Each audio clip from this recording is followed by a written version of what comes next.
How to Get All the Sex You Want was one of the titles Doug Fields thought about for his book for men on marriage. He settled on 7 ways to be her hero. And yet Doug doesn't mince words when it comes to straight talk for men on the best ways to please their wives. For most people, falling in love is as natural as breathing. Staying in love, on the other hand, is a different story. Doug Fields, a trusted pastor and leader, says he's still in love with his wife after 30 years of marriage. But he says long-lasting love doesn't just happen. It requires having a plan and learning some skills. In his new book, 7 Ways to Be Her Hero, Doug shows men what they can do to transform their marriage and have a love that lasts. I think everyone wants a love that lasts in their life. Doug Fields is with us now. Doug, great to have you with us. Thanks so much. Great to be here. You have some great chapter titles in your book. One of them is Stop Chasing the Wind and Start Chasing Your Wife. Why do men have to be told that? Well, I think guys grow up with this big desire to chase. We play chase. We engage in sports that chase. We get into careers where we're chasing promotions. We chase, even when we're dating, we'll chase our girlfriends to our fiancés, but it's like when we cross the finish line, we check it off and we move on to another chase. So I think for a guy, chasing anything at the expense of a healthy marriage is the wrong thing to chase. Yeah. Well, most men say that they don't feel like they're good husbands. That was surprising to me. Why do you think you found that? Well, think about all the things that guys are coached on. We're coached in team sports, we're coached in careers, we're coached in the marketplace, but when we get married, there's not a lot of coaching. We're trying to figure this out. We can barely figure ourselves out, let alone now all of a sudden being married, and we're always saying things wrong and doing things wrong. And so I think a lot of times guys just go, I'm just not very good at this. Do you think women feel the same way?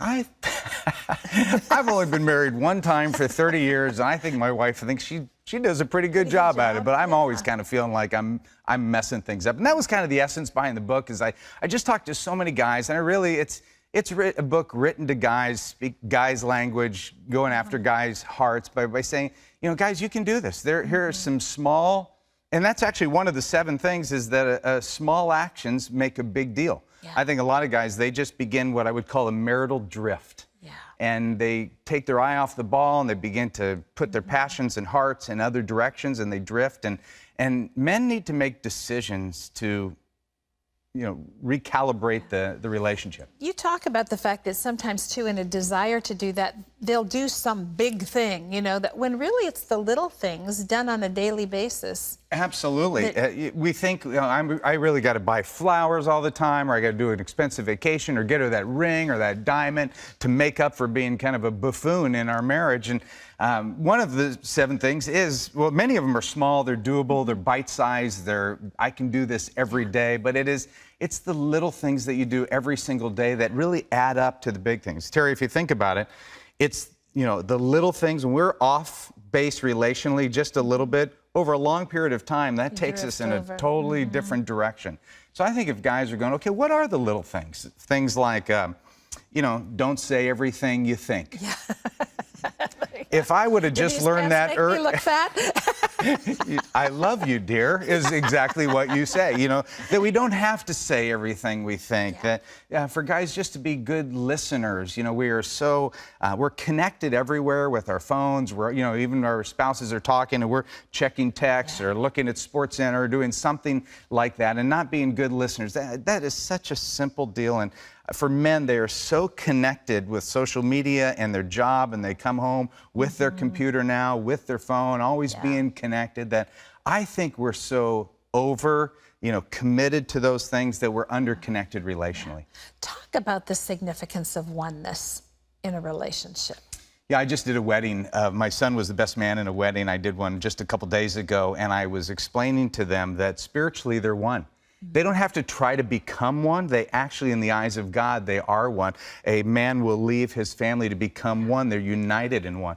And I think for me, when I really understood the principle of oneness, and the way that I explain it to guys is I take a pink balloon and a blue balloon, and I put them in one another, and then I blow up the balloon, and it looks like one balloon. And then I take a pin. I say, if I just want to try to hurt the pink balloon, I can't. I hurt myself as well. This idea of oneness, you can look at it negatively and say, when I hurt my wife, I'm really hurting me. Or we can spin it positive, which I like to do. When I enhance my wife, the oneness, I'm enhancing myself as well. And, you know, we're all selfish creatures by nature.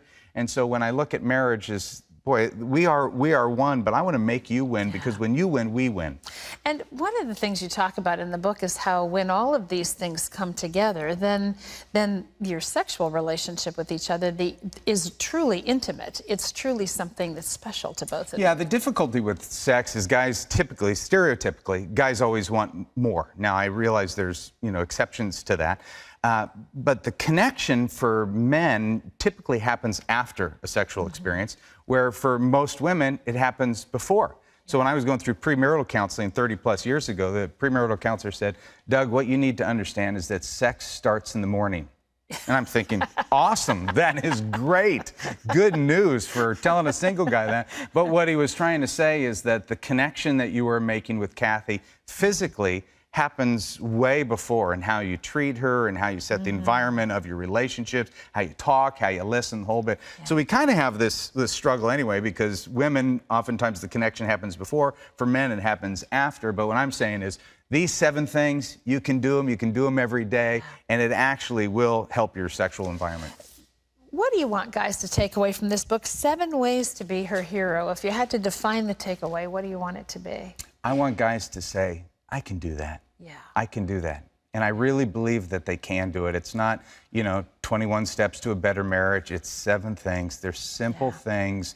Hold the mirror up, look inside, go, I can do that. I want to be my wife's hero. I'm tired of chasing things that don't matter. I want to chase after this most significant human relationship. Yeah, something that really is satisfying in your life long term. I agree. Doug's book is called 7 Ways to Be Her Hero.